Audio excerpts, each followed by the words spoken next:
Bayangin, malam itu, di sebuah pesta mewah, aku melihat dengan mata kepala sendiri aib dan harga diri keluargaku dihancurkan. Semua karena kesombongan, dan sebuah rahasia yang sengaja disembunyikan. Kisah ini nyata, tentang bagaimana dendam bisa mengubah segalanya. Baik, saya mengerti. Teks pembuka akan dibuat tanpa ada keterangan tentang suara, narasi, atau musik. Fokusnya murni pada teks untuk visual di layar. Pembukaan video, cerita aib keluarga kaya. Teks muncul di layar, satu persatu, dengan efek dramatis. Bayangin, malam itu, di sebuah pesta mewah, aku melihat dengan mata kepala sendiri aib dan harga diri keluargaku dihancurkan. Semua karena kesombongan, dan sebuah rahasia yang sengaja disembunyikan. Kisah ini nyata, tentang bagaimana dendam bisa mengubah segalanya. Teks di layar berganti dengan tulisan, absen dulu. Yuk, klik tombol like, dan subscribe. Sekarang biar kalian enggak ketinggalan cerita-cerita seru dari aku. Sekarang, coba komen di bawah, tulis nama, asal kota, dan bilang, hadir, ya. Siap-siap, karena setelah ini, enggak ada lagi yang bisa menutupi rahasia mereka. Pendar lampu kristal mewah yang menggantung di langit-langit aula ballroom Hotel Bintang 5 itu membuat mataku silau, bukan karena cahayanya yang terlalu terang, melainkan karena kemewahan yang terasa begitu asing. Gaun malam biru gelap yang membalut tubuhku terasa berat, bukan hanya karena jahitannya yang rumit, tapi juga karena rasa canggung yang membebani setiap langkahku. Aku berdiri di antara lautan manusia yang seolah-olah dilahirkan dengan sendok perak di mulut mereka, mengobrol dengan nada santai tentang harga saham, jet pribadi, dan liburan musim dingin di pegunungan Alpen. Aku, yang tumbuh dengan bisingnya suara motor ojek dan aroma masakan rumahan dari warung tetangga, merasa seperti alien yang tersesok ke planet lain. Namaku Laras, dan hidupku berubah drastis 6 bulan yang lalu, saat aku menikahi Dimas, seorang pria yang baik hati dan tulus, tetapi berasal dari keluarga yang sangat kaya. Pernikahan kami bagai dongeng modern yang membuat iri banyak orang. Pria tampan, kaya raya, dan mencintaiku dengan sepenuh hati. Tapi di balik semua kemewahan ini, ada sisi lain yang tak banyak orang tahu. Mertuaku, Bu Anggita, dan iparku, Rani. Mereka adalah potret nyata dari kesempurnaan. Bu Anggita selalu tampil elegan dengan perhiasan berlian yang berkilauan. Setiap perkataannya diatur dengan nada penuh wibawa, yang seringkali terasa seperti menghakimi. Sementara Rani, iparku yang berulang tahun malam ini, adalah replika sempurna dari ibunya. Cantik, modis, dan penuh percaya diri. Pesta ulang tahunnya ini adalah bukti dari status sosial mereka yang tak tertandingi. Seluruh ballroom didekorasi dengan bunga mawar putih segar, tirai sutra menjuntai indah, dan alunan musik klasik yang dimainkan oleh orkestra sungguhan. Ini bukan sekadar pesta, ini adalah deklarasi kekuasaan. Laras, jangan hanya diam di situ. Datanglah, perkenalkan dirimu. Suara Bu Anggita menusuk di antara riuh rendah percakapan. Ia menghampiriku, membawa segelas sampanye, dan memberikannya kepadaku. Matanya menyapu penampilanku dari atas ke bawah, seolah memastikan aku tidak membuat malu. Ingat, kita di sini bukan hanya untuk bersenang-senang. Ini adalah ajang untuk memperkuat jaringan bisnis kita. Aku tersenyum kaku dan mengangguk. Aku tahu itu. Sejak awal, aku diberitahu bahwa pernikahanku dengan Dimas bukan sekadar penyatuan dua hati, melainkan penyatuan dua nama keluarga. Meski nama keluargaku sama sekali tidak memiliki arti apa-apa di dunia mereka. Bu Anggita selalu menekankan hal ini, seolah aku adalah sebuah proyek yang harus ia poles agar sempurna. Bagaimana menurutmu, Ran? Gaun Laras sudah cukup pantas, kan? Bu Anggita bertanya pada Rani, yang baru saja selesai berfoto dengan beberapa teman sosialitanya. Rani menoleh sekilas, senyumnya dingin. Lumayan, Ma. Tapi menurutku, gaunnya terlalu sederhana untuk tema pesta kita malam ini. Tapi sudahlah, Mama sudah berbaik hati memilihkan, jadi jangan dikomentari lagi. Kata-kata Rani bagai ribuan jarum yang menusukku. Gaun ini, yang harganya jauh melampaui gaji setahunku sebelum menikah, masih dianggap sederhana oleh mereka. Aku menelan ludah, menahan emosi yang mulai membuncah. Dimas, suamiku, melihat raut wajahku dan segera datang menghampiri. Sayang, Kamu baik-baik saja? Bisiknya pelan di telingaku. Aku mengangguk, mencoba tersenyum. Aku baik-baik saja, Mas. Hanya sedikit lelah. Ran, bisakah kalian berhenti sejenak? Ini pesta ulang tahun Rani, bukan pameran busana, kata Dimas, nadanya tegas, tetapi tidak berani membantah ibunya secara terang-terangan. Dimas, Mama hanya memberi masukan. Laras harus belajar beradaptasi dengan lingkungan baru kita, jawab Bu Anggita, lalu menarik Dimas pergi. Ayo, Nak, ada Tuan Richard yang ingin berbicara denganmu. Aku ditinggalkan sendirian lagi, berdiri di pojok ruangan, seperti patung pajangan yang tak punya suara. Jantungku berdebar kencang, perasaan tidak nyaman ini semakin memuncak. Aku mengambil napas dalam-dalam, mencoba menenangkan diri. Di tengah keramaian, mataku tak sengaja menyapu ke arah pintu masuk, tempat para tamu baru terus berdatangan. Mataku tertuju pada sosok yang sangat kukenal. Sosok yang seharusnya tidak ada di sini. Seorang wanita dengan perawakan mungil, mengenakan gamis sederhana berwarna krem yang sedikit usang. Rambutnya disanggul asal-asalan, wajahnya dihiasi senyum tulus yang selalu membuat hatiku hangat. Dia menenteng tas kain berisi kotak kecil, seolah-olah membawa bekal ke acara arisan RT. Wanita itu adalah ibuku. Dunia seolah berhenti berputar. Musik orkestra yang tadinya mengalun merdu mendadak terasa hampa. Suara tawa dan obrolan tamu-tamu kaya raya menjadi kebisingan yang tak berarti. Yang ada di pikiranku hanyalah satu hal, ibuku ada di sini. Aku tidak pernah memberitahunya tentang pesta ini. Sejak menikah, aku sengaja menjaga jarak antara kehidupanku yang sekarang dan ibuku. Bukan karena aku malu, tapi karena aku tahu betapa besarnya jurang pemisah di antara dua dunia ini. Aku tahu, ibu tidak akan pernah cocok dengan mereka. Ibuku adalah kehangatan dan kesederhanaan, sementara mereka adalah keangkuhan dan kemewahan. Aku tidak ingin ibuku dihina. Aku tidak ingin dia merasa kecil. Aku ingin segera menghampirinya, memeluknya, dan membawanya pulang sebelum ada yang menyadari kehadirannya. Tapi langkahku terasa berat, seperti ada beban tak terlihat yang menahan kakiku. Tiba-tiba, seorang petugas keamanan, berbadan tegap dan mengenakan jas hitam rapi, mendekati ibuku. Matanya menyapu daftar tamu di tabletnya, lalu beralih menatap ibuku dengan ekspresi bingung. Ibuku tersenyum dan menunjukkan kartu nama yang mungkin adalah undangan yang ia terima. Aku tahu, undangan itu pastilah dari Dimas. Suamiku, dengan segala kebaikannya, pasti diam-diam mengirimkan undangan untuk ibuku tanpa sepengetahuan keluarga. Hatiku terharu, namun di saat yang sama, rasa takut itu semakin besar. Ini adalah ide yang baik, tetapi di tempat yang salah. Aku mencoba berjalan lebih cepat, tetapi Bu Anggita dan Rani kembali menghampiriku. Laras, kenapa kamu terlihat panik? Dimas sedang bersama Tuan Richard. Sebaiknya kamu ikut bergabung, kata Bu Anggita, suaranya mengandung perintah yang tidak bisa dibantah. Aku hanya ingin ke toilet, jawabku, mencoba membebaskan diri dari genggaman Bu Anggita yang kuat. Rani menatapku dengan curiga.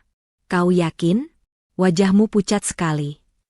Sementara mereka menahanku, aku melihat petugas keamanan itu berbicara dengan ibuku. Wajah ibuku yang tadinya tersenyum, kini terlihat bingung dan sedikit cemas. Petugas itu menggelengkan kepalanya pelan, lalu berbisik. Aku tidak bisa mendengar apa yang mereka bicarakan, tetapi aku tahu apa yang terjadi. Nama ibuku tidak ada di daftar. Jantungku berdebar tak karuan. Aku harus melakukan sesuatu. Aku melepaskan genggaman tangan Bu Anggita, dan mulai melangkah cepat menuju pintu masuk. Aku benar-benar harus pergi sekarang, teriakku, tidak peduli lagi dengan sopan santun. Aku berjalan setengah berlari, melewati para tamu yang menatapku dengan aneh. Aku tidak peduli dengan bisikan mereka, atau dengan panggilan Bu Anggita dan Rani dari belakang. Yang kupedulikan hanyalah ibuku. Aku harus sampai kepadanya, memeluknya, dan membawanya pergi dari tempat ini sebelum semua rasa sakit dan malu itu membanjiri dirinya. Saat aku tiba di dekat pintu masuk, aku melihat ibuku berbicara dengan petugas keamanan, ekspresinya semakin cemas. Di tangannya, kotak kecil berisi kue yang ia buat sendiri untuk Rani. Kotak itu kini terlihat begitu kecil dan tak berarti di tengah kemegahan pesta ini. Tiba-tiba, di balik punggungku, aku mendengar suara langkah kaki yang familiar. Suara hak sepatu yang beradu dengan lantai marmer. Suara itu begitu dekat, dan aku tahu itu adalah mertuaku. "Laras, berhenti," perintah Bu Anggita, suaranya menggema di tengah aula. Aku tak berani menoleh. Aku hanya ingin fokus pada ibuku. Aku harus segera membawanya pergi. "Permisi, Bu. Ada masalah?" tanya petugas keamanan itu. Bu Anggita menatap ibuku dari ujung rambut hingga ujung kaki. Ekspresi di wajahnya berubah dari kebingungan menjadi jijik. Matanya menyipit, bibirnya melengkung sinis. Dan tepat saat itu, aku tahu. Pertarungan antara dua dunia itu baru saja dimulai, dan ibuku sudah berada di garis depan. Ibuku adalah malaikat yang mengajarkanku segalanya tentang cinta dan pengorbanan. Dia menjahit baju untukku, memastikan perutku kenyang, dan membesarkanku dengan penuh kasih sayang seorang diri setelah ayah meninggal. Melihatnya berdiri di sini, di tempat yang seharusnya tidak dia kunjungi, hatiku hancur. Mertuaku, dengan seluruh kesombongan yang dimilikinya, mendekati ibuku. Aku mendengar setiap langkahnya terasa seperti palu yang menghantam kepalaku. Aku memejamkan mata, memohon agar ini semua hanyalah mimpi buruk. Namun, saat kubuka mata, pemandangan itu tetap di sana. Ibuku yang mungil, berdiri di hadapan raksasa bernama kesombongan. Ini adalah awal dari sebuah tragedi, dan aku tahu, aku tidak bisa membiarkannya terjadi. Malam yang tadinya gemerlap kini terasa begitu dingin. Gemuruh musik orkestra yang riang, mendadak menjadi melodi duka yang menusuk hati. Aku berdiri membeku, hanya beberapa langkah dari ibu, menyaksikan bayangan mertuaku yang menjulang tinggi, menutupi tubuh mungilnya. Wajah Bu Anggita yang selalu terpoles sempurna kini menampilkan ekspresi yang sangat jelas, penghinaan. Ia menatap ibuku seolah ibuku adalah noda yang mengotori karpet mahal di bawah kaki mereka. "Ada masalah apa ini?" tanya Bu Anggita, suaranya terdengar dingin dan berwibawa, seperti seorang ratu yang sedang memeriksa seorang rakyat jelata. Matanya tidak beralih dari ibuku. Petugas keamanan itu menunduk sopan. "Maaf, Bu Anggita. Wanita ini, namanya tidak tercatat di daftar tamu undangan. Dia bilang dia diundang oleh Mas Dimas." Komentar petugas itu bagai petir yang menyambar. Semua mata di sekeliling kami mulai tertuju pada ibuku. Bisikan-bisikan mulai terdengar, menyebar seperti api. Siapa dia? Kenapa dia pakai baju seperti itu? Berani-beraninya dia masuk ke sini tanpa undangan? Dan yang paling menyakitkan, mungkin dia salah alamat. Bu Anggita tertawa kecil, tawa yang penuh dengan ejekan. "Dimas? Pasti ada kesalahpahaman. Dimas tidak mungkin mengundang orang sembarangan ke acara sepenting ini."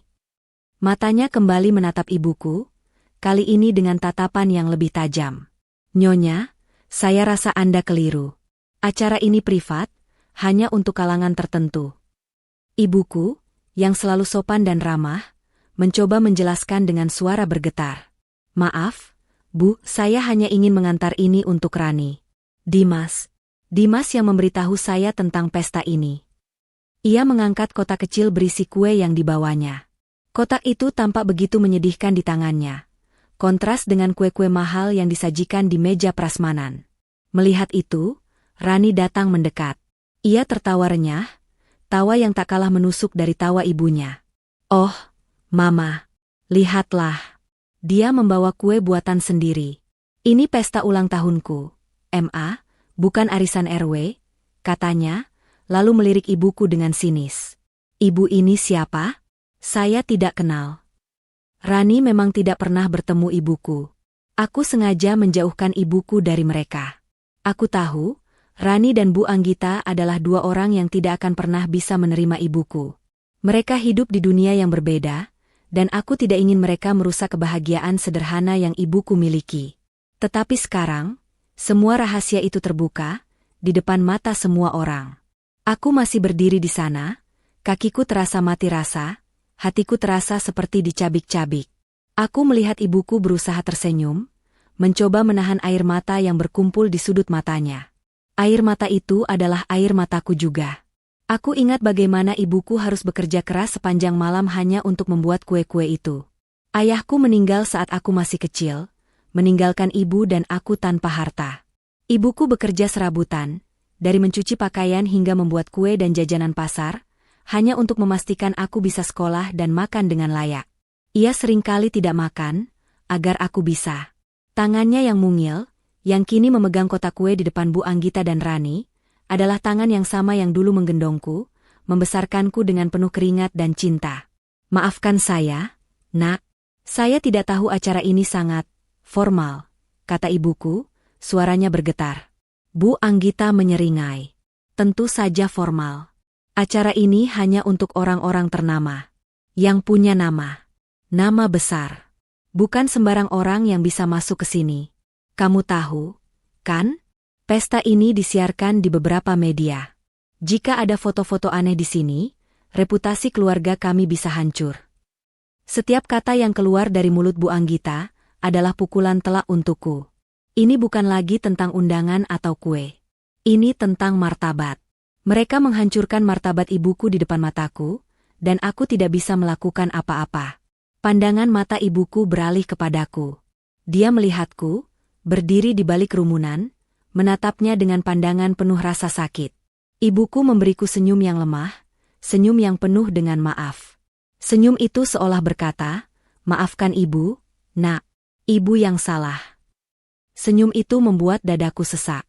Dia meminta maaf, padahal seharusnya akulah yang meminta maaf. Akulah yang gagal melindunginya. "Permisi, Nyonya," kata petugas keamanan itu lagi, dengan nada yang kini lebih tegas. "Sebaiknya Anda pergi dari sini. Sebelum kami harus." Bu Anggita mengangkat tangannya, menghentikan ucapan petugas itu. Ia ingin menikmati momen ini. Ia ingin ibuku merasa malu, malu di hadapan semua orang. Biarkan saja. Dia sudah terlanjur malu. Ini pelajaran untuknya, agar tidak masuk ke tempat yang bukan levelnya. Aku tidak tahan lagi. Amarahku membuncah, membakar seluruh tubuhku. Aku maju, mendorong beberapa orang yang menghalangi jalanku. Mataku menatap tajam ke arah Bu Anggita dan Rani. Aku tidak lagi peduli dengan reputasiku sebagai menantu yang sopan. Aku hanya peduli pada ibuku. Tepat saat aku sampai di hadapan mereka, Bu Anggita mengucapkan kalimat yang akan selamanya terukir di ingatanku. Kalimat yang membuatku menyadari bahwa semua kebaikan mereka selama ini hanyalah topeng. "Kamu pikir kamu diundang? Acara ini hanya untuk orang-orang ternama." Kalimat itu, diucapkan dengan nada merendahkan, membuatku seolah kehilangan kendali. Aku melihat wajah ibuku yang memucat, matanya yang berkaca-kaca, dan tangannya yang gemetar memegang kotak kue. Rasa sakit itu begitu nyata, begitu menusuk, hingga aku merasa semua udara di paru-paruku habis. Aku mengabaikan Bu Anggita dan Rani, mengulurkan tanganku kepada ibuku. Tanpa ragu, aku mengambil kotak kue dari tangannya. Aku melihat kue itu, yang dibuat dengan penuh kasih sayang, lalu menatap kotak itu sekali lagi. Aku tidak peduli dengan semua mata yang memandangku, atau dengan bisikan-bisikan yang semakin keras. Aku menggenggam tangan ibuku, tangan yang dulu merawatku. Genggaman itu adalah janji bahwa aku akan membawanya pergi dari sini. Bahwa aku tidak akan membiarkan mereka menghina dia lagi. Aku menoleh ke arah Bu Anggita dan Rani, mata kami bertemu. Di mataku, mereka melihat kemarahan yang membara. Kemarahan yang belum pernah mereka lihat sebelumnya. "Aku akan buat kalian menyesal," bisikku pelan, "hanya untuk mereka berdua. Dan kalian akan menderita." Lalu, tanpa menunggu jawaban, aku menarik tangan ibuku dan berjalan pergi. Kami tidak menoleh. Kami meninggalkan pesta yang megah itu, yang kini terasa seperti kuburan bagi kehormatan kami. Kami berjalan melewati para tamu yang masih sibuk bergosip, meninggalkan semua kemewahan yang dulu kuharapkan. Di luar, di bawah langit malam yang gelap, ibuku memelukku erat. Tangisnya pecah, dan air mata hangatnya membasahi bahuku. Aku tidak bisa berkata apa-apa. Aku hanya bisa membalas pelukannya, merasakan sakitnya, dan menyimpan setiap detik dari malam ini di dalam hatiku. Aku tidak akan pernah melupakan malam ini. Aku tidak akan pernah memaafkan mereka. Janji yang kuucapkan di dalam hatiku bukanlah janji kosong. Ini adalah sumpah. Sumpah seorang anak yang akan membuat orang-orang yang menghina ibunya membayar dengan harga yang sangat mahal. Aku menarik tangan ibuku, melangkah cepat keluar dari aula pesta yang penuh sesak. Udara malam terasa dingin di kulitku, sebuah kontras tajam dengan panasnya amarah yang membara di dadaku. Kami berjalan dalam diam, meninggalkan suara tawa dan denting gelas yang perlahan memudar di belakang kami. Ibuku tidak bicara, hanya memegang erat tanganku, sementara bahunya bergetar. Aku tahu dia menangis, dan setiap isakan kecilnya terasa seperti ribuan jarum yang menusuk hatiku. Kami tiba di area parkir. Aku mengabaikan mobil mewahku dan memanggil taksi daring. Kami duduk di kursi belakang, berdekatan, dalam keheningan yang menyakitkan. Aku bisa merasakan tatapan ibuku yang terus tertuju padaku. Begitu taksi melaju, ia memecah keheningan itu dengan suara serak. "Maafkan ibu, nak. Maafkan ibu. Seharusnya ibu tidak datang," bisiknya, air matanya kini mengalir deras membasahi pipinya. Aku menggeleng kuat, menoleh ke arahnya. "Kenapa ibu minta maaf? Ibu tidak salah. Mereka yang salah. Mereka yang jahat." Suaraku meninggi, penuh dengan emosi yang tertahan. "Laras, jangan begitu. Mungkin ibu memang tidak pantas ada di sana. Dunia ibu dan dunia mereka terlalu berbeda." Aku mencengkeram tanganku sendiri. "Tidak, Bu. Tidak ada dunia yang terlalu berbeda untuk sebuah kebaikan dan kasih sayang. Mereka hanya buta, sombong, dan tidak punya hati. Mereka menghina ibu, menghina hasil kerja keras ibu. Lihat ini," aku menunjuk kotak kecil yang masih kugenggam. Kotak kue yang diberikan ibuku. Mereka bilang ini adalah kue arisan RW. Seketika, kenangan tentang bagaimana ibuku membuat kue-kue ini berkelebat di benakku. Aku ingat, seminggu yang lalu, aku menelepon ibuku dan memberitahunya bahwa Rani akan berulang tahun. Aku tidak bermaksud memintanya datang, hanya ingin berbagi cerita. Tapi ibuku, dengan segala kebaikannya, memutuskan untuk membuatkan kue kesukaan Rani. Aku tahu, ibu menghabiskan 3 hari penuh di dapur. Tangannya yang sudah keriput karena usia dan kerja keras itu tak henti menguleni adonan, mencampurkan bahan-bahan, dan menghias setiap kue dengan telaten. Dia tidak punya alat-alat canggih seperti koki hotel, tapi setiap kue itu dibuat dengan cinta yang tak terhingga. Dia bahkan meneleponku dengan bangga, mengatakan bahwa kue-kuenya pasti akan disukai. Air mataku tumpah, membasahi pipi. Aku tak bisa menahannya lagi. Mereka tidak tahu, Bu. Mereka tidak tahu betapa berharganya setiap butir gula, setiap tetes vanila yang ibu gunakan. Mereka tidak tahu kalau setiap kue itu mengandung cinta ibu yang tulus. Mereka hanya tahu harga, bukan nilai. "Sudahlah, nak. Ibu sudah tidak apa-apa," kata ibuku, mencoba menenangkanku. Tapi aku tahu dia berbohong. Matanya bengkak, dan suaranya bergetar. "Ibu mau kemana sekarang? Biar taksinya antar ke rumah ya," tawarku. Ibuku menggeleng. "Tidak, nak. Antar ibu ke apartemen saja." "Apartemen?" Aku mengernyit. Ibuku memang punya apartemen di pinggir kota. Apartemen sederhana yang ia beli dari hasil tabungan seumur hidupnya. Aku tahu, apartemen itu adalah kebanggaan terbesarnya, satu-satunya aset berharga yang ia miliki selain rumah kecil kami di desa. Taksi berhenti di depan sebuah gedung apartemen tua yang terlihat begitu lusuh dibandingkan hotel bintang 5 tempat kami berada beberapa saat yang lalu. Aku membayar taksi dan menarik ibuku keluar. Kami berjalan ke arah lobi. Sepanjang perjalanan, aku terus menggenggam tangannya erat. Aku ingin menanyakan banyak hal. Kenapa dia ada di pesta? Bagaimana dia bisa mendapatkan undangannya? Dan apa yang ia pikirkan saat mertuaku menghinanya? Tapi kata-kata itu tercekat di tenggorokanku, digantikan oleh emosi yang lebih besar, rasa bersalah. Kami masuk ke dalam lift yang sempit dan berbau apek. Ibuku menekan tombol ke lantai paling atas.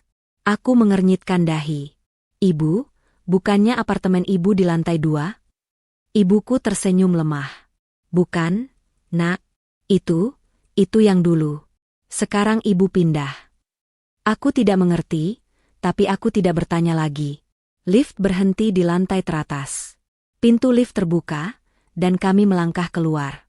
Lorong itu terasa lebih mewah dari lorong lift sebelumnya, dengan lantai yang bersih dan lampu yang lebih terang. Kami berjalan ke ujung koridor, di mana terdapat sebuah pintu ganda berwarna coklat tua yang kokoh. Ibuku mengeluarkan sebuah kunci, bukan kunci biasa, tetapi kunci dengan sensor sidik jari. Ia menempelkan jarinya, dan pintu itu terbuka. Aku terpaku di tempatku. Di balik pintu itu, bukan apartemen kecil sederhana yang kubayangkan. Ini adalah sebuah penthouse.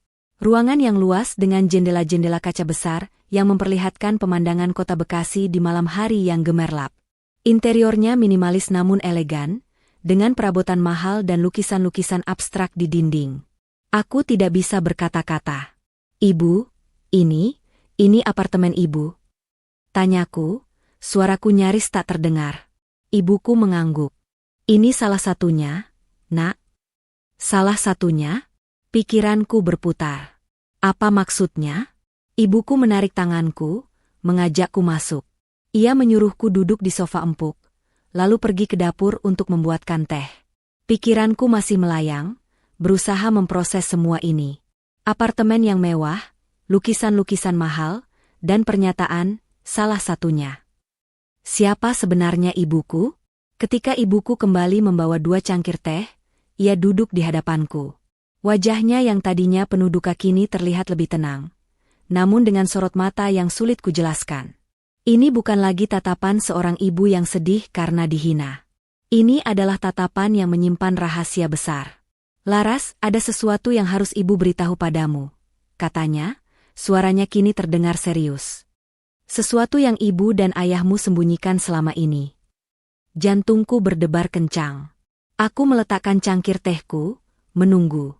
Ayahmu, dia bukan hanya seorang arsitek biasa. Dia adalah pemilik perusahaan properti terbesar di kota ini. Perusahaan itu bernama Abadi Karya Propertindo. Itu adalah perusahaan yang membangun sebagian besar gedung-gedung tinggi di sini, termasuk hotel tempat Rani mengadakan pesta. Aku menggeleng, tak percaya. "Tidak mungkin, Bu. Ayah hanya punya biro arsitek kecil." "Itu yang orang-orang tahu. Itu yang kami biarkan mereka tahu. Setelah ayahmu meninggal, ada banyak pihak yang ingin mengambil alih perusahaan.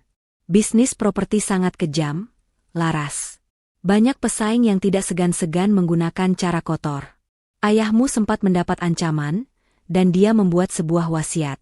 Ia memindah tangankan semua saham dan kepemilikan kepada ibu, dan meminta ibu untuk menyembunyikannya. Ia ingin kita hidup normal, tanpa sorotan. Ia ingin kita aman." Aku terpaku. Semua kepingan puzzle yang tadinya berserakan kini mulai membentuk gambar yang utuh. Kerendahan hati ibuku, caranya yang selalu menolak bantuan finansial dariku, dan gaya hidupnya yang sederhana.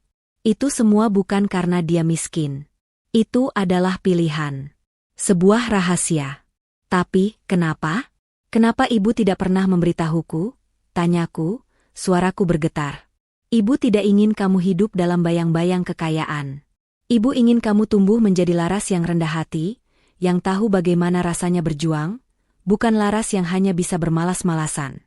Dan juga, untuk keamananmu. Ibu ingin kamu menikah dengan pria yang mencintaimu apa adanya, bukan karena harta." "Dan apa yang terjadi dengan perusahaan itu?" tanyaku. "Perusahaan itu dikelola oleh orang-orang kepercayaan ayahmu. Mereka tahu rahasia ini. Mereka mengira ibu hanyalah seorang janda tua, yang mudah diperintah. Tapi setiap bulan, mereka melaporkan semua keuntungan, semua proyek, semua aset. Dan semua keputusan penting, tetap berada di tangan ibu." Jelas ibuku, wajahnya kini terlihat berwibawa, bukan lagi wajah seorang ibu yang sederhana. Aku memandanginya. Ibuku yang ini, aku tidak mengenalnya. Dia adalah seorang wanita kuat, pemilik perusahaan besar yang mampu mengendalikan roda bisnis raksasa dari balik bayangan. Dan aku adalah anak dari wanita yang luar biasa ini, yang begitu bodohnya, merasa malu dengan kesederhanaannya di hadapan keluarga mertuaku. Kini, semua penghinaan di pesta itu terasa 2 kali lipat lebih menyakitkan, tapi juga 2 kali lipat lebih ironis. Bu Anggita, Rani, dan semua tamu angku di sana, mereka memuja kemewahan, Tetapi mereka tidak tahu bahwa sumber kemewahan di kota ini adalah wanita yang baru saja mereka hina. Wanita yang mereka sebut tidak pantas dan bukan siapa-siapa.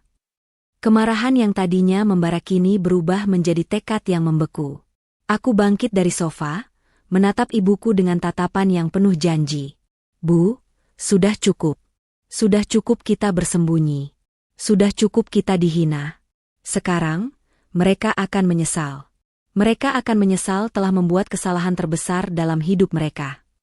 Ibuku menatapku, matanya memancarkan kelegaan. Ia tahu, aku bukan lagi anak kecil yang perlu dilindungi. Aku sudah menjadi wanita yang akan berdiri di sisinya, siap melawan siapapun yang berani menyentuh harga diri kami. Malam beranjak larut. Kota Bekasi dari balik jendela penthouse ibuku terlihat seperti lautan bintang yang berkelip. Namun, gemerlap itu tak mampu meredakan badai yang bergejolak di dalam diriku. Aku masih berdiri di samping jendela besar itu, membiarkan pikiranku berkecamuk. Di belakangku, ibuku duduk di sofa, memandangiku dengan tatapan yang kini bukan lagi penuh kesedihan, melainkan kelegaan dan sedikit ketakutan. Ketakutan akan apa yang akan kulakukan selanjutnya. Laras, nak, apa yang akan kamu lakukan? Bisik ibuku, suaranya pelan. Aku menoleh, mataku menatapnya tajam. Tatapan itu bukan lagi tatapan seorang anak yang rapuh, melainkan tatapan seorang komandan yang baru saja menerima perintah perang. Mereka sudah keterlaluan, Bu. Aku tidak akan membiarkan mereka lolos begitu saja. Tidak setelah apa yang mereka lakukan pada ibu.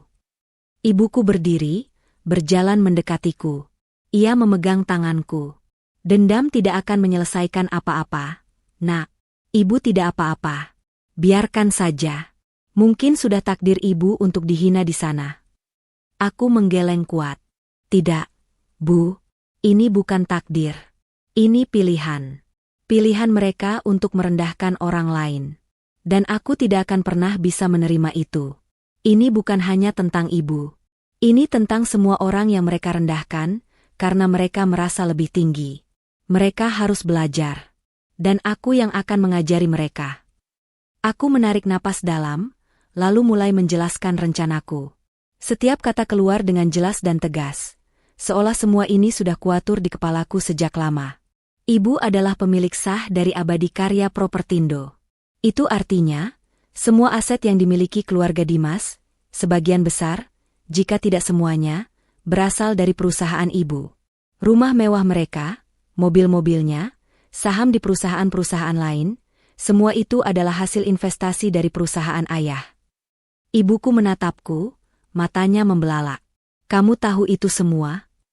Aku punya akses ke semua laporan keuangan Dimas dan keluarganya, jawabku.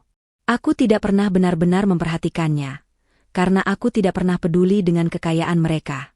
Tapi malam ini, aku sadar betapa pentingnya informasi itu. Malam ini, informasi itu adalah senjata kita. Aku melangkah ke arah sofa, mengambil ponselku. Ada puluhan panggilan tak terjawab dari Dimas. Aku mengabaikannya. Suara ponsel itu bergetar lagi, menunjukkan nama Dimas. Aku menatapnya sejenak, lalu meletakkan ponsel itu di atas meja. Rasa sayangku pada Dimas masih ada, tapi kekecewaanku pada keluarganya lebih besar. Aku harus mengesampingkan perasaanku untuk sementara waktu. Aku menoleh ke arah ibuku lagi. Bu, besok pagi. Aku ingin ibu menelepon pengacara dan direktur keuangan perusahaan. Katakan pada mereka untuk membekukan semua rekening yang terhubung dengan nama Anggita dan Rani. Tarik semua aset yang bisa ditarik. Rumah, mobil, bahkan perhiasan mereka yang paling mahal. Buat mereka tidak bisa lagi menggunakan apapun yang dulu mereka sombongkan. Ibuku menatapku, air matanya kini mengalir lagi, bukan karena sedih, tapi karena terkejut. Laras, itu terlalu kejam. Mereka akan hancur. Bagus kalau begitu, Bu. Hancur adalah harga yang harus mereka bayar atas apa yang mereka lakukan pada ibu. Mereka menghina ibu di depan semua orang, sekarang kita akan membuat mereka malu di depan semua orang yang sama. Ibuku ragu. Aku tahu, ia adalah wanita yang penuh kasih, yang tidak suka konfrontasi. Tapi aku tidak bisa mundur. Aku harus meyakinkannya. Bu, Ingat saat ayah meninggal? Ibu harus menjual semua perhiasan ibu hanya untuk membayar biaya pemakaman, padahal kita punya banyak uang. Ibu hidup sederhana, menolak membeli barang-barang mahal.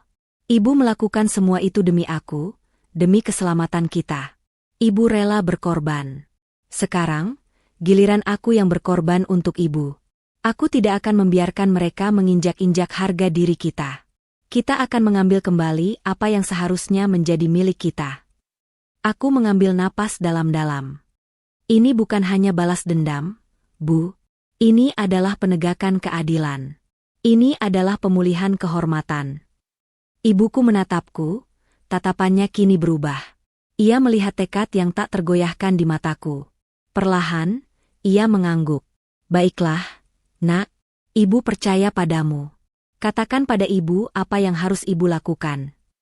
Keesokan paginya, saat matahari mulai terbit, aku dan ibuku sudah berada di kantor Abadi Karya Propertindo. Kami datang sebelum jam kerja, saat kantor masih sepi. Kami langsung menuju ruang direktur utama, di mana Pak Wibowo, direktur keuangan, dan Pak Heru, pengacara perusahaan, sudah menunggu kami. Mereka berdua adalah orang-orang kepercayaan ayahku. Mereka menatap ibuku dengan terkejut, melihat penampilannya yang sederhana. Aku tahu mereka mengira ibuku hanya seorang ibu rumah tangga biasa yang tidak mengerti apa-apa tentang bisnis. Namun, saat ibuku mulai berbicara, nada suaranya berubah. Ia berbicara dengan jelas, penuh wibawa, menjelaskan semua yang terjadi semalam. Pak Wibowo, saya ingin Anda segera membekukan semua rekening bank yang terhubung dengan nama Anggita dan Rani. Ambil alih semua aset yang kami kelola atas nama mereka, termasuk properti, saham, dan kendaraan, perintah ibuku. Pak Wibowo terkejut, namun ia mengangguk. Baik, Bu, akan saya urus segera, tapi, ini bisa menimbulkan kegaduhan, Bu. Biarkan saja, aku menyahut, ini yang kami inginkan. Pak Heru, pengacara, menatapku dan ibuku secara bergantian. Maaf, Bu, apa yang terjadi? Setahu saya, Bu Anggita adalah pemegang saham terbesar setelah ibu. Tidak, Pak Heru, jawab ibuku. Anggita hanya pemegang saham nominal. Itu adalah bagian dari strategi ayah saya untuk menyamarkan kepemilikan. Sebenarnya, seluruh saham itu adalah milik saya dan Laras. Anda tahu itu. Pak Heru mengangguk. Wajahnya pucat. Ia tahu, kata-kata ibuku adalah kebenaran. Dokumen-dokumen itu ada padanya, tersimpan rapi dalam brankas. Ibuku adalah pemilik sah dan pemegang kendali utama. Dan Pak Wibowo, saya ingin Anda menyiapkan semua laporan keuangan. Kita akan mengadakan rapat darurat dengan Dewan Direksi hari ini juga. Saya akan mengungkapkan semuanya. Dan saya ingin Anda mengundang semua wartawan yang meliput acara pesta ulang tahun kemarin, kataku. Pak Wibowo menelan ludah. Ia tahu, jika kami melakukan ini, bukan hanya keluarga mertuaku yang hancur, tetapi juga reputasi perusahaan. Tapi ini adalah perintah langsung dari pemilik sah. Ia tidak bisa menolak. Ponselku bergetar lagi, kali ini dari Dimas. Aku mengabaikannya. Tiba-tiba, sebuah pesan masuk dari Rani. Rani, Laras, kenapa bank kami memblokir rekening? Apa yang terjadi? Cepat angkat telepon. Aku tersenyum sinis, menatap ibuku. Ibuku balas tersenyum, senyum yang dingin. Ini baru permulaan, bisikku pelan, di dalam hati. Di luar ruangan, ponselku terus berdering. Ada panggilan dari Bu Anggita, Rani, dan bahkan beberapa teman sosialita mereka. Aku tahu, mereka pasti sudah merasakan dampaknya. Mereka tidak tahu siapa yang mereka hadapi. Mereka hanya tahu bahwa dunia mereka sedang runtuh. Mereka panik. Aku mengambil ponselku, membalas pesan Rani. Kalian pikir kalian bisa menghina ibuku dan tidak ada konsekuensinya? Selamat menikmati hidup baru kalian. Hidup yang kosong dan tanpa arti. Aku menoleh ke arah ibuku, menggenggam tangannya erat. Aku akan melindunginya, kali ini dengan cara yang tidak akan pernah mereka duga. Aku adalah anak dari seorang pemilik perusahaan raksasa, dan mereka akan membayar mahal karena telah merendahkan ibuku. Sumpah dendam ini akan terukir dalam sejarah keluarga mereka. Pagi itu, kantor pusat Abadi Karya Propertindo, yang biasanya tenang dan formal, terasa seperti medan perang. Aku dan ibuku menunggu di lobi utama, di depan resepsionis yang terlihat gugup. Wajahnya yang pucat dan tangannya yang gemetar saat memegang telepon menunjukkan bahwa ia tahu ada sesuatu yang tidak beres. Tidak lama kemudian, sebuah mobil mewah berhenti dengan suara decitan ban yang kasar di depan pintu masuk. Dari sana, keluarlah Bu Anggita, Rani, dan Dimas, dengan wajah panik yang tak pernah kulihat sebelumnya. Bu Anggita, yang biasanya tampil anggun, kini terlihat berantakan. Rambutnya sedikit acak-acakan, dan matanya memerah. Rani berjalan di sampingnya, menangis histeris. Sementara Dimas, suamiku, menatapku dengan tatapan tak percaya dan marah. Mereka berlari menghampiri kami, mengabaikan tatapan heran dari para karyawan yang baru saja tiba. "Laras, apa-apaan ini? Kenapa rekeningku diblokir?" teriak Bu Anggita, suaranya melengking. "Kamu yang melakukan ini, kan? Kamu mau menghancurkan kami?"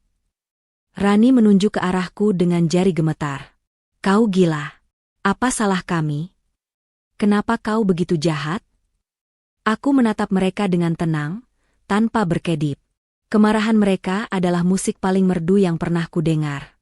Di sampingku, ibuku berdiri tegar, memegang tanganku erat, memberiku kekuatan. "Apa salah kalian?" jawabku, suaraku datar. "Coba pikirkan lagi. Mungkin ada sesuatu yang kalian lupakan. Semalam?" Dimas melangkah maju, wajahnya memerah karena amarah. "Laras, apa-apaan ini?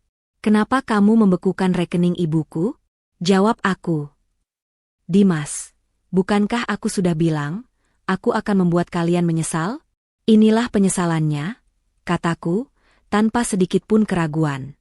Bu Anggita tertawa sinis. "Penyesalan? Kau pikir kau siapa? Kau menantu kami, Laras.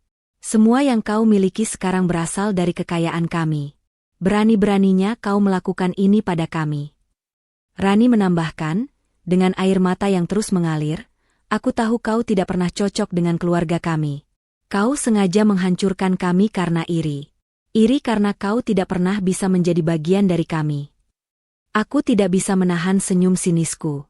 Ironis sekali, mereka menuduhku iri, padahal merekalah yang akan terkejut melihat siapa yang sebenarnya memiliki segalanya. Tepat saat itu, Pak Wibowo dan Pak Heru keluar dari lift. Mereka membawa berkas-berkas tebal dan tablet di tangan mereka. Mereka melihat kami, lalu mengangguk kepadaku dan ibuku. "Maaf mengganggu," kata Pak Heru, suaranya tenang. "Saya hanya ingin menginformasikan bahwa proses pembekuan rekening sudah selesai. Semua aset yang terdaftar atas nama Ibu Anggita dan Nona Rani sudah dibekukan, sesuai dengan perintah pemegang saham utama." Ucapan Pak Heru bagai pukulan telak yang menghentikan semua teriakan dan tangisan. Bu Anggita dan Rani terdiam. Mereka menatap Pak Heru dengan tatapan bingung, lalu beralih menatapku. "Apa maksudnya pemegang saham utama?" tanya Bu Anggita, suaranya bergetar. "Aku pemegang saham utama di perusahaan ini, setelah suamiku. Kalian tidak bisa melakukan ini." Aku menggeleng. "Tidak, Tante. Anda salah. Selama ini, saham yang terdaftar atas nama Anda hanyalah saham nominal. Itu hanya untuk mengamankan aset perusahaan dari incaran pihak luar." "Omong kosong. Siapa yang berani-beraninya memberimu informasi palsu seperti ini?" teriak Bu Anggita. Aku menunjuk ke arah ibuku yang berdiri di sampingku. Pemegang saham utama itu adalah ibuku. Reaksi mereka tak bisa dilukiskan. Dimas, Bu Anggita, dan Rani menatap ibuku dengan tatapan tak percaya. Mereka mengamati penampilannya yang sederhana, gamis yang usang, dan tas kain yang kini sudah kutinggalkan di mobil. Mereka tidak bisa mencocokkan wajah ibuku dengan sosok pemilik perusahaan raksasa yang mereka bayangkan. Bu Anggita tertawa, tawa yang terdengar sangat sinis dan histeris. "Dia? Wanita kemarin malam yang tidak punya undangan itu? Kau bercanda, Laras. Kau pikir kami akan percaya omong kosongmu?" "Kami tidak berbohong, Bu," kata Pak Wibowo, nadanya tegas. Ia menekan tombol di tabletnya, dan layar besar di lobi menyala, menampilkan bagan organisasi perusahaan. Nama-nama besar di perusahaan tercantum di sana, dan di puncak bagan itu, ada sebuah nama yang jelas, Siti Rahmawati. Tepat di bawah nama itu, ada nama Bu Anggita, Dimas, dan Rani, tetapi dengan keterangan, pemegang saham nomine. Bu Anggita, Rani, dan Dimas melihat bagan itu. Mata mereka membelalak. Wajah mereka yang tadinya marah kini berubah menjadi pucat pasi. Mereka melihat nama ibuku yang tertera jelas, dihiasi dengan tulisan, pendiri CEO. Tidak mungkin. Bu Anggita berteriak, suaranya pecah. Suamiku yang mendirikan perusahaan ini. Bukan dia. Bapak almarhum memang mendirikannya, Bu, kata Pak Heru, tapi beliau telah memindah-tangankan semua aset dan kepemilikan kepada istrinya, Ibu Siti, jauh sebelum beliau meninggal. Beliau hanya ingin melindungi Ibu Siti dan putrinya dari intrik bisnis yang kejam. Bu Anggita, Anda dan almarhum suami saya hanya bertugas sebagai perantara. Anda mengelola aset ini atas nama ibu saya. Rani jatuh berlutut, tak percaya dengan apa yang ia lihat. Tidak, ini pasti mimpi buruk. Ini tidak mungkin. Ibu, panggil Dimas, suaranya tercekat. Ia menatap Bu Anggita, yang kini memandangi ibuku dengan tatapan yang penuh dengan ketakutan dan kebencian. Ya, kataku, suaraku menggema di lobi yang kini dipenuhi bisikan-bisikan para karyawan. Wanita yang kalian hina, yang kalian bilang tidak pantas ada di pesta itu, adalah pemilik sejati dari semua kekayaan yang kalian sombongkan. Kalian menertawakan kue buatan tangannya, padahal setiap tetes keringatnya jauh lebih berharga dari semua berlian yang kalian pakai. Aku melangkah mendekati Bu Anggita. Wajahnya yang tadinya angkuh kini dipenuhi dengan ketakutan. Kalian merendahkan dia, karena penampilannya yang sederhana. Padahal, kesederhanaan itu adalah pilihan. Dia bisa saja hidup dalam kemewahan, tetapi dia memilih untuk menyembunyikan kekayaannya, demi keamanan. Kalian, di sisi lain, butuh kemewahan untuk menutupi kekosongan di dalam diri kalian. Rani, yang masih terduduk di lantai, mendongak menatapku. Laras, tolong jangan lakukan ini. Kami minta maaf, kami tidak tahu. Tidak tahu, kataku, suaraku dipenuhi kepedihan. Kalian seharusnya tahu. Kalian menghina seseorang, bukan karena mereka tidak punya apa-apa, tapi karena kalian pikir kalian punya segalanya. Sekarang, kalian tahu bahwa kalian tidak punya apa-apa. Semuanya adalah milik ibuku, yang kalian anggap sebagai sampah. Aku menoleh ke arah Bu Anggita. Apakah Anda ingat? Anda bilang, acara ini hanya untuk orang-orang ternama. Yah, Anda benar. Dan Anda baru saja merendahkan orang yang paling ternama di ruangan itu. Ironis, bukan?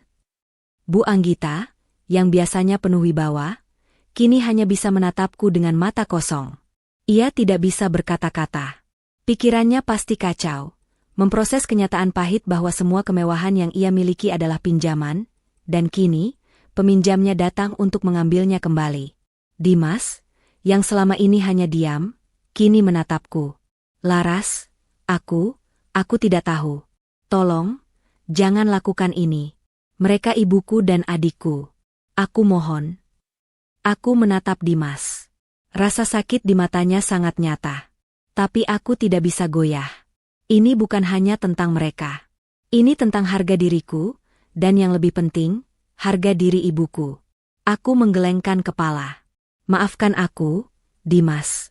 Aku mencintaimu, tapi aku tidak bisa memaafkan mereka.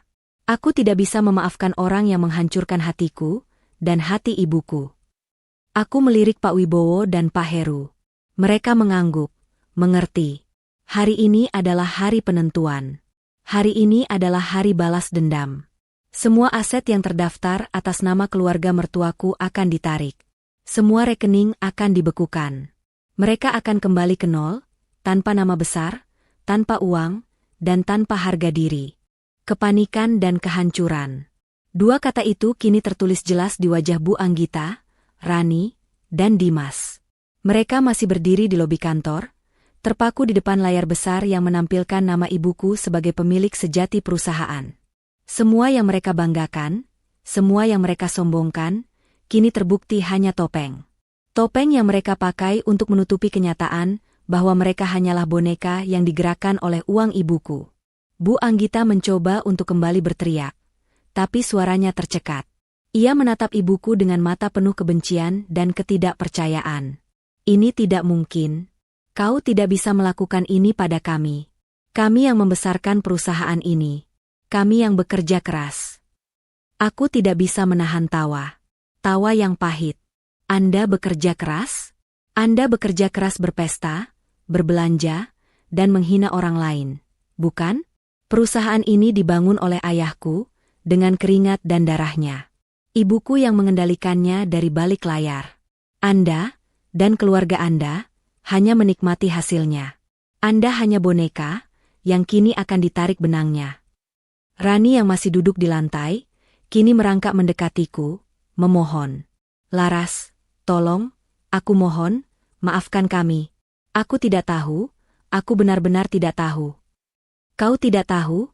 Tanyaku, suaraku datar. Tentu saja kau tidak tahu. Selama ini, kau terlalu sibuk dengan pestamu, dengan tas mahalmu, dan dengan semua pria yang mengejarmu.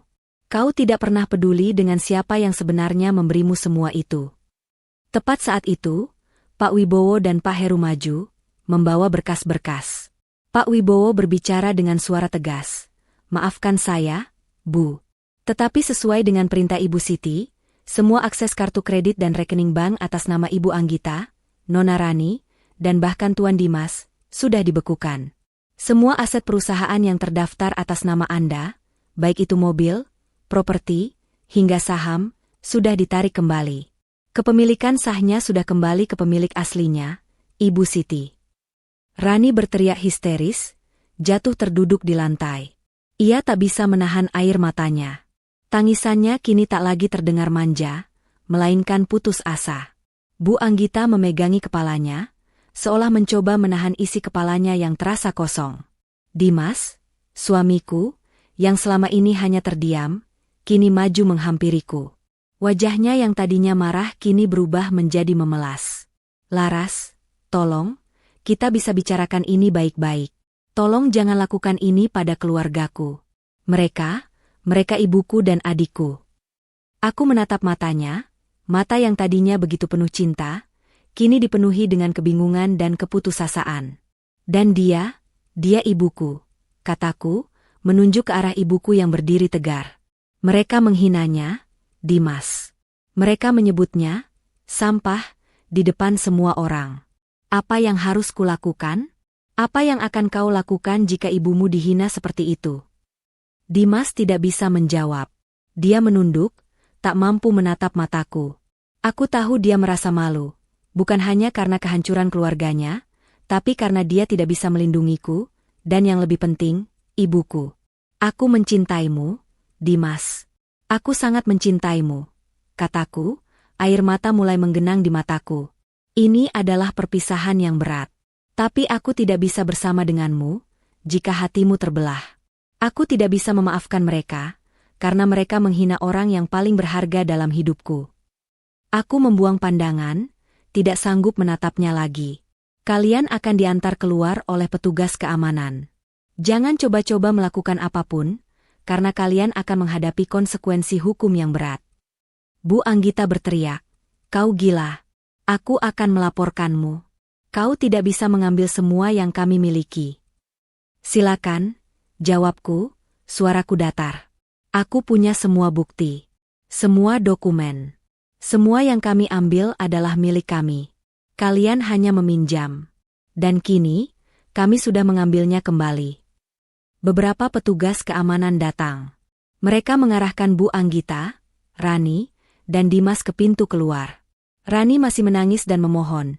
Bu Anggita masih berteriak histeris, sementara Dimas, dia hanya diam, menatapku dengan mata yang penuh penyesalan. Aku tahu, penyesalan itu tulus. Tapi sudah terlambat. Tepat saat mereka melangkah keluar dari pintu lobi, beberapa wartawan yang sudah kuundang sejak pagi, langsung mengerumuni mereka. Puluhan kamera menyorot wajah mereka yang pucat. Mikrofon diulurkan ke arah mereka. Apa yang terjadi? Apa benar rekening keluarga Anda dibekukan? Apa benar aset Anda ditarik kembali?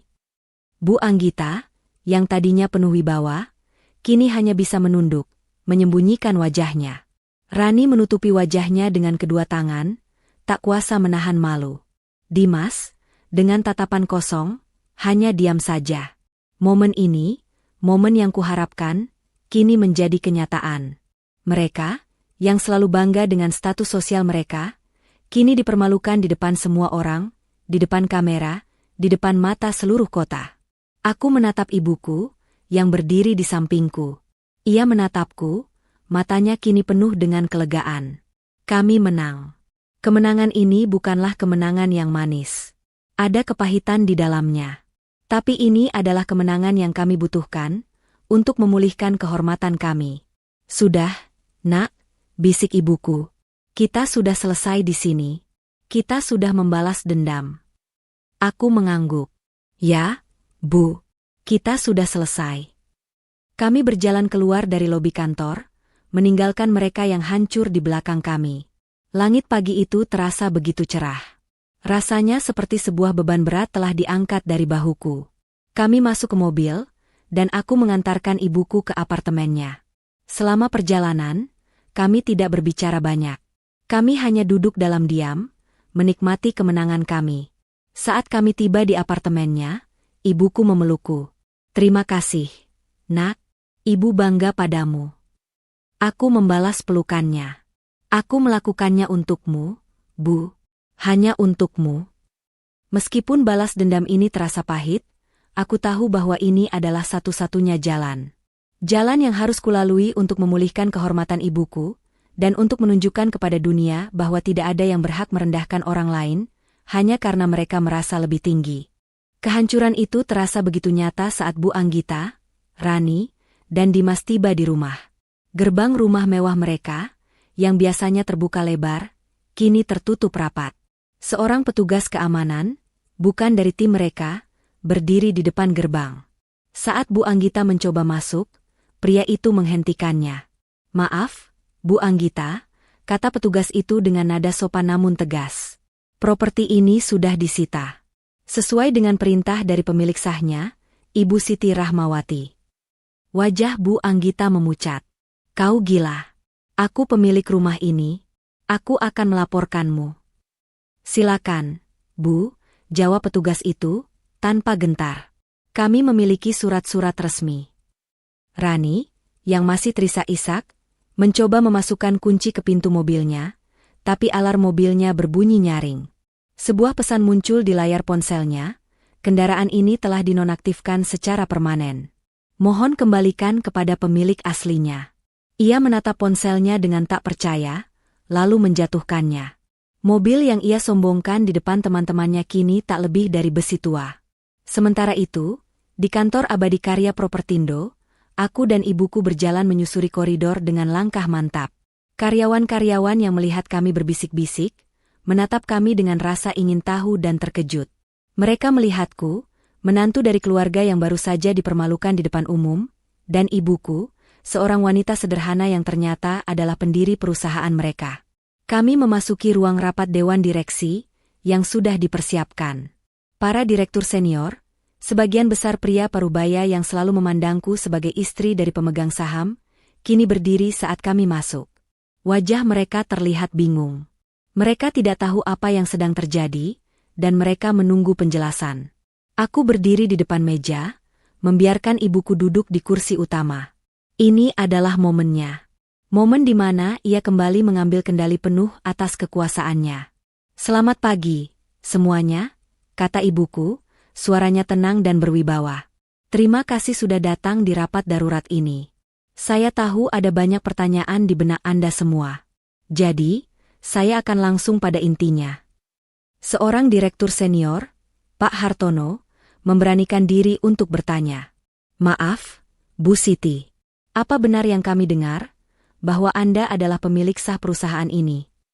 Ibuku mengangguk. Benar. Saya adalah pemilik perusahaan ini, yang saya dirikan bersama almarhum suami saya. Sebagian besar dari Anda tahu bahwa kepemilikan saya dialihkan atas nama Ibu Anggita untuk alasan keamanan. Tapi, sudah saatnya semua kembali ke tempatnya. Ada desas-desus di antara para direktur. Mereka tidak bisa percaya. Mereka telah menghabiskan bertahun-tahun bekerja di bawah kepemimpinan Bu Anggita, dan kini, tiba-tiba, seorang wanita sederhana muncul dan mengklaim semua yang mereka anggap milik Bu Anggita. Aku melangkah maju. Saya tahu ini mengejutkan. Tapi Ibu Siti memiliki semua dokumen, akta, dan bukti kepemilikan. Kami tidak akan melakukan ini tanpa dasar yang kuat. Lalu, bagaimana dengan keluarga Tuan Dimas? Tanya direktur lain. Aku menatap mereka dengan tatapan dingin. Mulai sekarang, tidak ada lagi yang namanya keluarga Tuan Dimas di perusahaan ini. Semua jabatan dan aset mereka, yang dulunya mereka dapatkan karena nepotisme, sudah dicabut. Mereka tidak memiliki hak apapun di sini. Salah satu direktur, yang dikenal dekat dengan Bu Anggita, mencoba untuk memprotes. Laras, ini tidak adil. Mereka adalah... Tuan, potongku, suaraku tegas. Mereka menghina ibuku di depan semua orang. Mereka mencuri haknya atas perusahaan ini. Dan mereka, yang dulunya menyombongkan kemewahan, tidak tahu bahwa kemewahan itu berasal dari ibuku, yang mereka sebut sampah. Apa yang tidak adil dari itu? Semua orang terdiam. Mereka melihat tekad di mataku, dan mereka tahu, aku tidak akan mundur. Setelah rapat selesai, aku dan ibuku melangkah keluar dari ruangan. Kami tahu, kami akan menghadapi banyak rintangan. Tapi kami siap. Ini adalah hari pertama dari hidup baru kami. Ponselku berdering lagi. Dimas. Aku menghela napas panjang, lalu mengangkatnya. Laras, apa-apaan ini? Kenapa rumahku dikuasai? Kenapa mobilku tidak bisa digunakan? Apa yang kau lakukan? Suara Dimas terdengar panik dan marah. Tidak lagi terdengar seperti pria yang lembut yang kucintai. Ia hanya terdengar seperti anak kecil yang merajuk.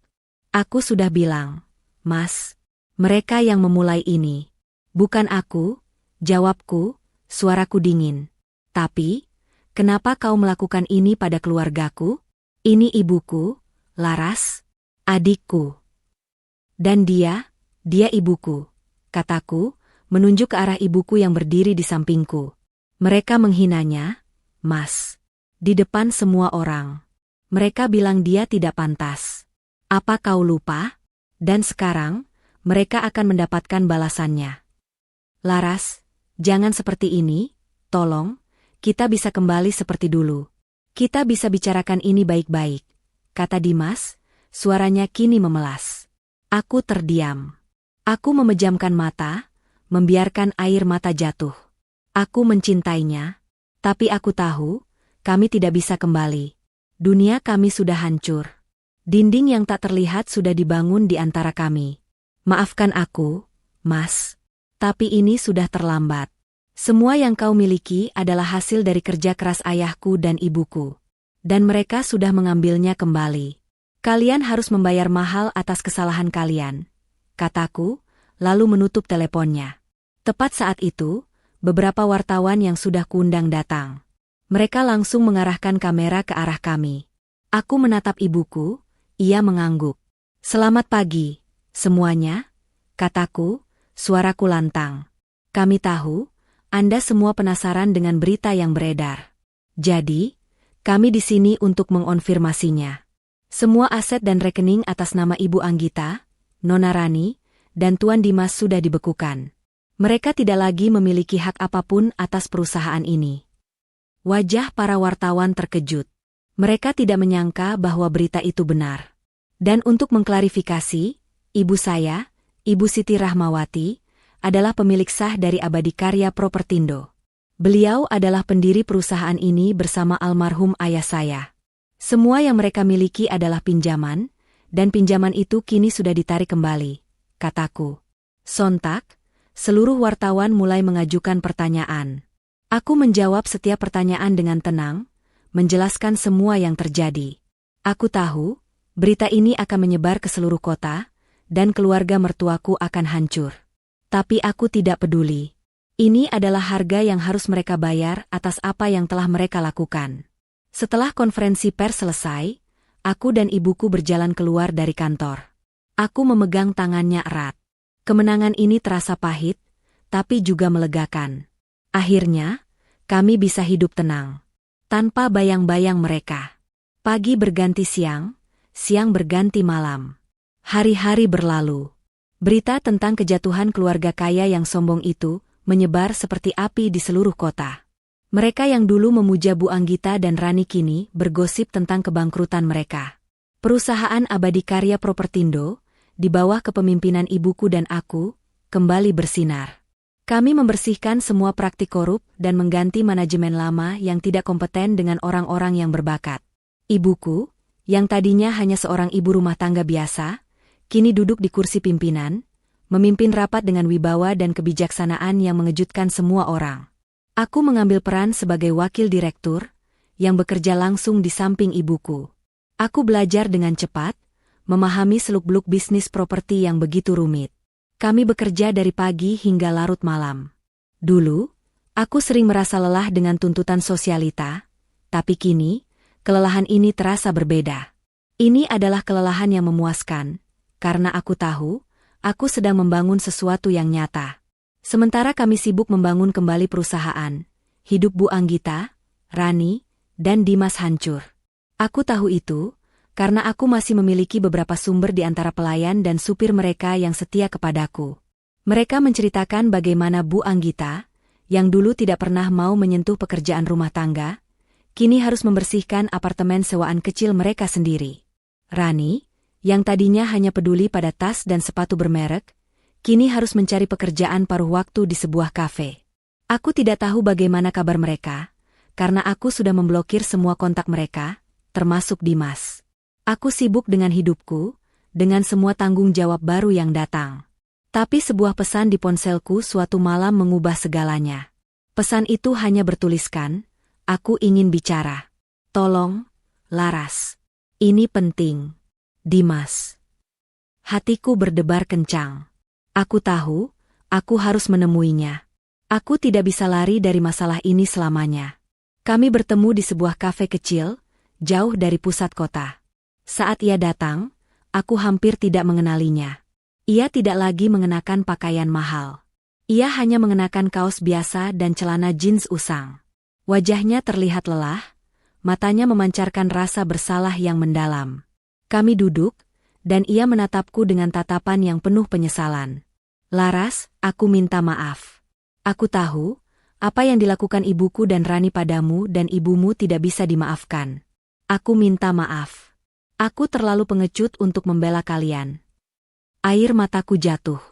Aku tidak tahu bagaimana harus bereaksi. Aku mencintainya, tapi aku juga sangat terluka. Kenapa kau baru sekarang meminta maaf? Tanyaku, suaraku bergetar. Aku butuh waktu untuk mencerna semuanya. Jawabnya, suaranya pelan.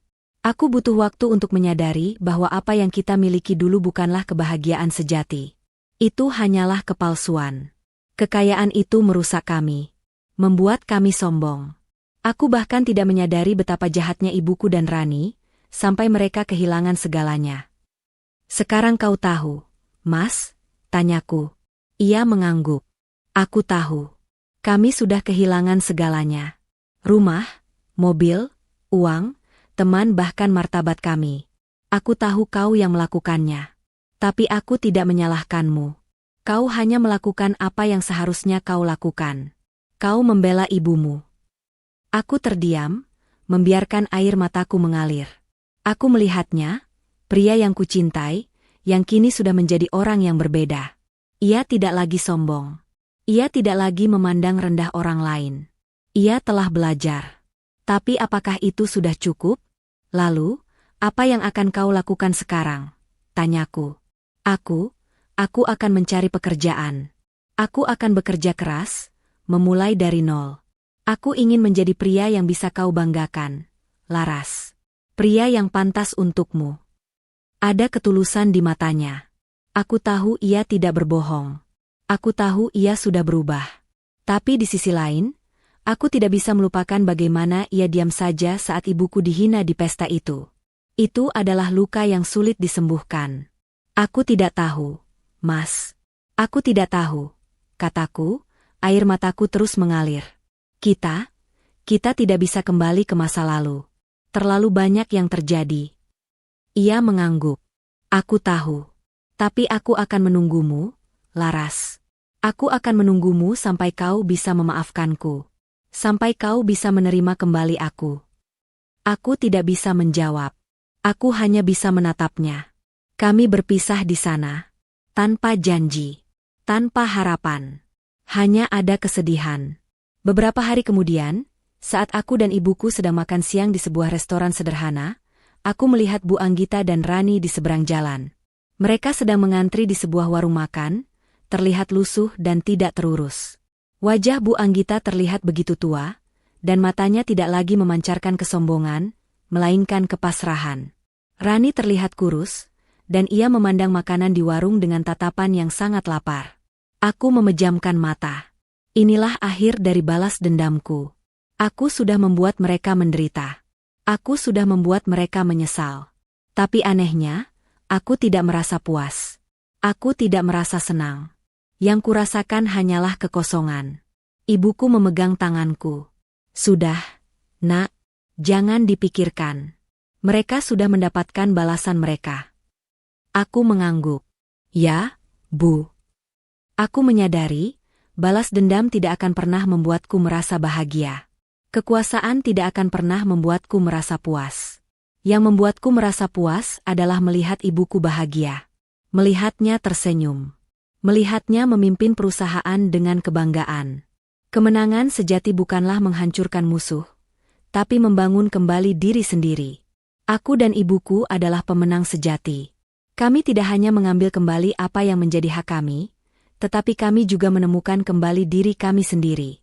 Aku yang tadinya hanya seorang menantu yang tak berdaya, kini menjadi wanita yang kuat dan mandiri. Ibuku, yang tadinya hanya seorang janda tua, kini menjadi ratu dari kerajaannya sendiri. Kami makan dengan tenang. Di luar sana, Bu Anggita dan Rani masih mengantri makanan. Aku tahu, hidup mereka tidak akan pernah kembali seperti dulu. Tapi, hidupku dan ibuku juga tidak akan pernah kembali. Kami adalah dua orang yang baru, yang lahir dari abu dendam, yang kini siap memulai hidup baru yang lebih baik. Hari-hari berlalu menjadi minggu, dan minggu menjadi bulan. Hidupku dan ibuku berubah total. Kami tidak lagi hidup dalam bayang-bayang. Kami berada di depan, memimpin, dan membangun. Ibuku, dengan segala kebijaksanaannya, terbukti menjadi pemimpin yang luar biasa. Ia tidak hanya mengendalikan perusahaan, tetapi juga merawat hati para karyawannya. Ia membuka program-program sosial, membantu mereka yang membutuhkan, dan memastikan bahwa perusahaan ini bukan hanya tempat mencari keuntungan, tapi juga keluarga. Sementara ibuku sibuk dengan pekerjaannya, aku sibuk dengan diriku sendiri. Aku belajar banyak hal, bukan hanya tentang bisnis, tapi tentang hidup. Aku belajar bahwa kekayaan tidak membeli kebahagiaan. Kemenangan tidak menghapus luka. Meskipun kami sudah berhasil membalas dendam dan merebut kembali apa yang menjadi hak kami, ada ruang kosong di hatiku yang terasa dingin dan hampa. Malam itu, setelah pulang dari kantor, aku duduk di sofa penthouse ibuku, memandangi keramaian kota di bawah. Ibuku datang, membawa 2 cangkir teh hangat. Ia duduk di sampingku, mengamati wajahku dengan lembut. "Ada apa, Nak?" tanyanya, suaranya pelan. "Kamu terlihat tidak bahagia." Aku menghela napas panjang. "Bu, kita sudah menang. Kita sudah membuat mereka menderita. Tapi, kenapa aku merasa begini? Kenapa aku merasa hampa?" Ibuku tersenyum sedih. Ia meletakkan cangkir tehnya, lalu memegang tanganku. "Balas dendam, Nak, itu seperti api. Saat kamu menyalakannya, ia akan membakar semua yang ada di sekitarmu, termasuk dirimu sendiri. Kamu memang sudah memadamkan api itu, tapi kamu masih merasakan panasnya. Sisa-sisa amarah dan kebencian itu masih ada di dalam hatimu. Tapi, apa yang harus kulakukan, Bu? Aku tidak bisa melupakan bagaimana mereka memperlakukan ibu. Ibu juga tidak akan melupakannya. Tapi ibu memilih untuk memaafkan. Bukan untuk mereka, Nak, tapi untuk ibu sendiri. Agar ibu bisa hidup dengan tenang, tanpa bayang-bayang amarah, kata ibuku. Percayalah, memaafkan adalah kemenangan yang paling besar. Saat aku masih memikirkan kata-kata ibuku, ponselku bergetar. Sebuah pesan masuk, dari nomor yang tak kukenal. Pesan itu hanya berisi alamat sebuah kafe dan tulisan, "Aku tunggu di sini. Aku mohon, datanglah." Dimas. Hatiku berdebar kencang. Aku tahu, aku harus menemuinya. Ini adalah satu-satunya cara untuk mengakhiri semuanya. Aku pergi ke kafe itu. Dimas sudah menunggu. Ia terlihat lebih kurus dari yang terakhir kali kulihat. Wajahnya yang dulu sombong kini dipenuhi dengan kelelahan dan penyesalan. Ia berdiri, menatapku, matanya memancarkan rasa bersalah yang mendalam. "Laras, terima kasih sudah datang," bisiknya. Kami duduk di meja di sudut ruangan.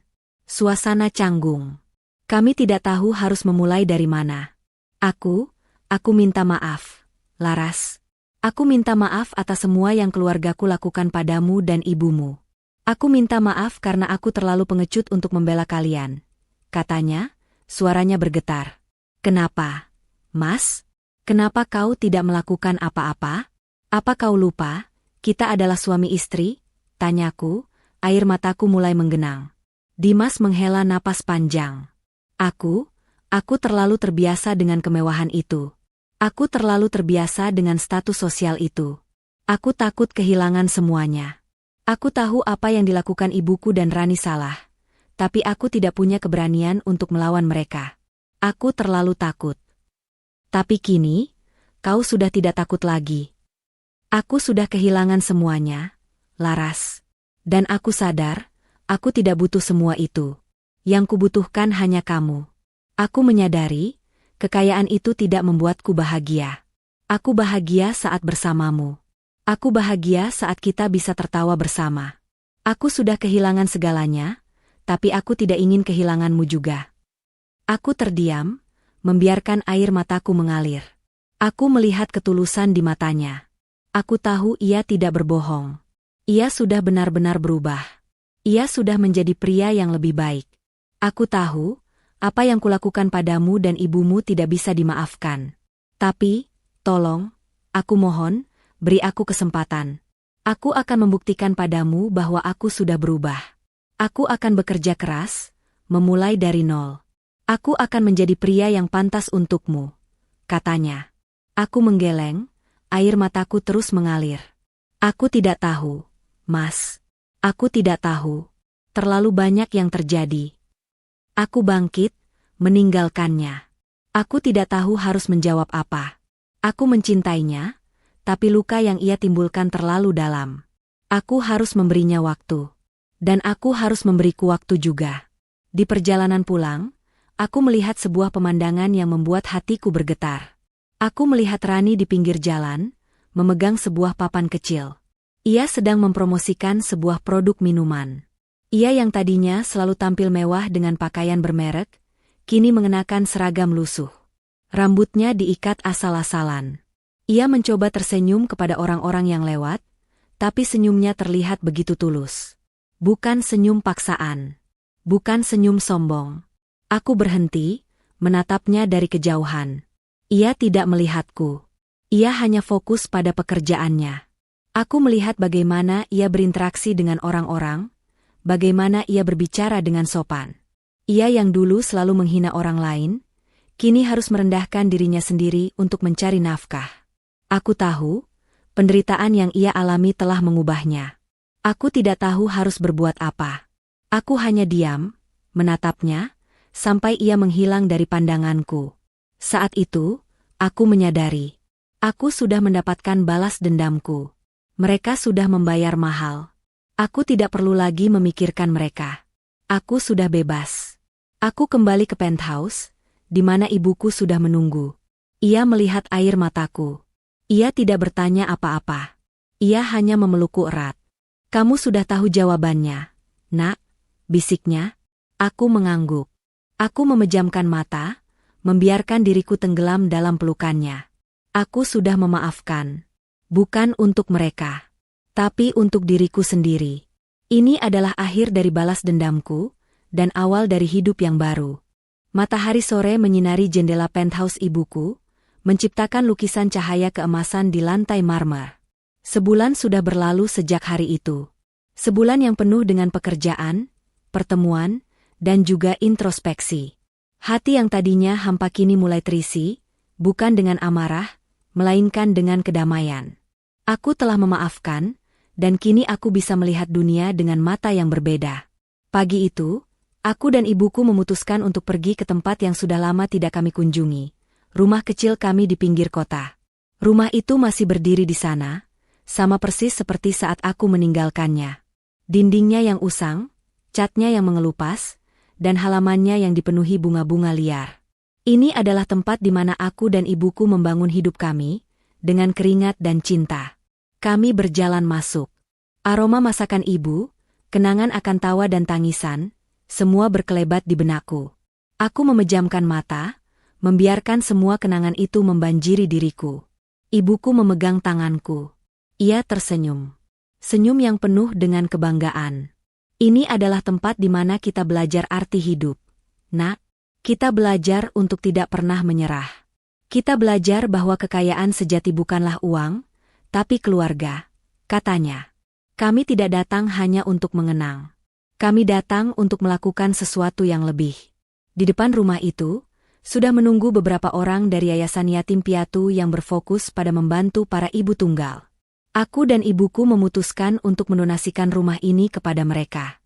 Kami harap, rumah ini bisa menjadi tempat yang aman bagi para ibu tunggal. Tempat di mana mereka bisa membangun hidup mereka, seperti yang ibu saya lakukan, kataku saat menyerahkan kunci kepada kepala yayasan. Ini adalah sebuah langkah yang penting. Kami tidak akan pernah melupakan dari mana kami berasal. Kekayaan yang kami miliki sekarang, tidak akan kami gunakan untuk pamer, tapi untuk membantu orang lain. 1 minggu kemudian, ponselku berdering. Nomor Dimas. Hatiku berdebar kencang. Aku menarik napas dalam-dalam, lalu mengangkatnya. Laras, aku tahu ini lancang. Tapi, aku ingin bertemu denganmu untuk yang terakhir kalinya. Setelah itu, aku janji, aku tidak akan mengganggumu lagi. Suaranya terdengar lelah, namun juga penuh dengan ketulusan. Aku tidak tahu kenapa, tapi aku mengiyakannya. Kami bertemu di sebuah taman kota yang sederhana, bukan di kafe mewah atau restoran mahal. Ia duduk di bangku kayu, mengenakan kemeja yang sudah usang. Di sampingnya, ia membawa sekotak kue. Aku mengernyitkan dahi. Kue itu terlihat seperti kue yang dibuat oleh ibuku. Aku minta maaf, Laras. Aku minta maaf atas semua yang keluargaku lakukan. Aku minta maaf karena aku tidak pernah berani membela kalian. Katanya, matanya berkaca-kaca. Kenapa kau membawa kue itu? Tanyaku, suaraku bergetar. Dimas tersenyum. Aku belajar membuat kue. Sama seperti ibumu. Aku sadar, semua uangku tidak ada gunanya jika aku tidak bisa membuat hal-hal yang berharga. Aku ingin kau tahu, aku sudah berubah. Aku sudah menjadi pria yang lebih baik. Aku akan memulai hidupku dari nol. Tanpa bantuan siapapun. Aku ingin membuktikan pada diriku sendiri bahwa aku bisa berhasil, tanpa nama keluargaku, tanpa uang mereka. Aku tidak bisa menahan air mataku. Aku melihat ketulusan yang luar biasa di matanya. Aku tahu, ia benar-benar berubah. Ia tidak lagi sombong. Ia tidak lagi angkuh. Ia sudah menjadi pria yang kucintai dulu. Aku tidak bisa melupakan semua yang terjadi. Mas, kataku, luka itu terlalu dalam. Dimas mengangguk. Aku tahu. Dan aku tidak akan memintamu untuk melupakannya. Aku hanya ingin memintamu untuk memaafkanku. Beri aku 1 kesempatan lagi. Aku akan membuktikan padamu bahwa kita bisa membangun hidup kita bersama, bukan di atas kekayaan, tapi di atas cinta, kejujuran, dan kerja keras. Aku menatapnya. Aku melihat masa depan yang cerah di matanya. Aku melihat cinta yang tulus. Aku tahu, balas dendam tidak akan membuatku bahagia. Kekayaan tidak akan membuatku bahagia. Kebahagiaan sejati hanya bisa kutemukan bersamanya, dengan membangun hidup yang baru, yang jauh lebih berarti. Aku mengangguk. Air mataku mengalir deras. Baiklah, Mas. Aku akan memberimu 1 kesempatan. Tapi, Kita akan membangunnya bersama-sama. Aku tidak akan memberimu uang. Kita akan mulai dari nol. Dari tempat di mana aku dan ibuku memulai hidup kami. Ia tersenyum, senyum yang tulus. Ia memelukku, dan aku membalas pelukannya. Aku tahu, aku telah membuat keputusan yang benar. 2 tahun kemudian, Abadi Karya Propertindo menjadi perusahaan yang lebih besar dan lebih baik. Perusahaan kami tidak lagi hanya membangun gedung-gedung mewah, tapi juga membangun perumahan yang layak untuk masyarakat miskin. Kami tidak lagi hanya mengejar keuntungan, tapi juga kebaikan. Ibuku adalah pimpinan yang dicintai. Ia seringkali bercerita tentang bagaimana ia dulu bekerja keras, dan bagaimana ia tidak pernah menyerah. Ia menjadi inspirasi bagi semua orang. Sementara itu, Dimas bekerja keras di sebuah perusahaan konstruksi kecil. Ia memulai dari bawah, tapi ia bekerja dengan jujur dan dengan penuh semangat. Ia tidak lagi memikirkan uang. Ia hanya memikirkan kebahagiaan. Dan aku adalah wanita yang paling bahagia di dunia. Aku tidak lagi peduli dengan kemewahan. Aku lebih peduli dengan nilai-nilai yang kupelajari. Setiap malam, setelah kami makan malam, aku dan Dimas akan duduk di beranda rumah kecil kami, memandangi bintang-bintang. Kami tidak butuh pesta mewah. Kami tidak butuh uang yang banyak. Kami hanya butuh satu sama lain. Suatu hari, aku melihat berita di televisi.